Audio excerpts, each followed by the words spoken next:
আসসালামু আলাইকুম। আপনারা কেমন আছেন? আশা করি আপনারা ভালো আছেন। আমরা আছি আলহামদুলিল্লাহ ভালো আছি।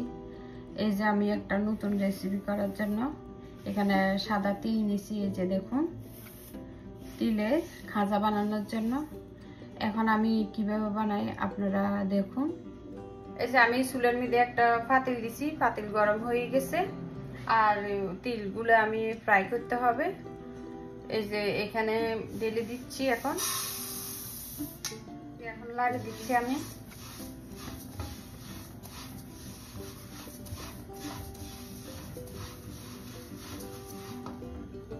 এই যে তিলগুলো ফ্রাই করা হয়ে গেছে, এখন আমি নামাই ফেলবো। এখানে 1 কাপ চিনি দিয়ে দিচ্ছি আমি। এই যে 1 কাপের অর্ধেক দিয়ে দিচ্ছি। এই যে চিনিগুলো উনাইতে হবে। এই যে দেখুন লাড়ি দিচ্ছি, আস্তে আস্তে উনাইতে আছে চিনি।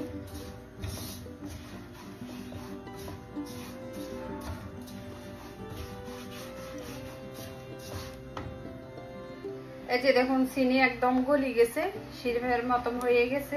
এই যে দেখুন, আর চুলের আঁচটা একটু কমাই দিবেন। আর এগুলা ফুরি জেলে, সবগুলো ফুরি জেলে খাইতে আর ভালো লাগবে না। খাজা, তিলের খাজা তিতে তিতে লাগবে না তো। এই যে চিনি সিরাপের মধ্যে এখন ফ্রাই করা তিলগুলো দিয়ে দিচ্ছি। বিসমিল্লাহ। আর এখন লাড়িয়ে দেব। এই যে এভাবে লাগতে হবে।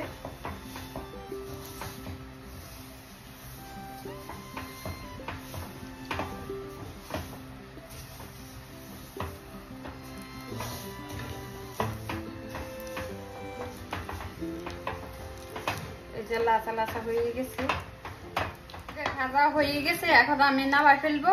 এই যে আমি একটা হাটবুট নিয়েছি, হাটবুটের উপরে একটু ঘি মাখিয়ে দিব, আর বেলনে একটু ঘি মাখিয়ে দিব, কারণ বেলন দিয়ে বেলতে হবে তো। আর হাটবুটে ঘি দিছি কারণ যেন না লাগি যায়। আমি হাটবুটের উপরে দিয়ে দিছি। এখন গরম গরম থাকতে এই যে বেলন দিয়ে একটু মেলে দিতে হবে এভাবে।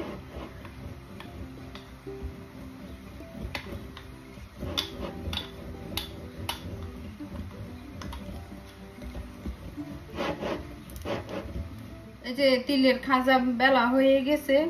এই যে এখানে আমি একটা ছুরি নিছি, ছুরির মধ্যে একটু ঘি দিয়ে দিছি, কারণ না তো লাগি যাবে। আর এখন আমি গরম থাকতে থাকতে এভাবে পিস পিস করি করে দিতে হবে ছুরি দিয়ে। এই যে এভাবে পিস পিস করে রাখতে হবে, কারণ ঠান্ডা হইলে অনেক হার্ড হয়ে যায়। আর ঠান্ডা হইলে এইটা বাস করে দিয়ে রাখলে তারপর সুন্দর মতন ভাঙি যায়। এভাবে রাখতে হবে। এই যে দেখুন আমার তিলের খাজা রেডি।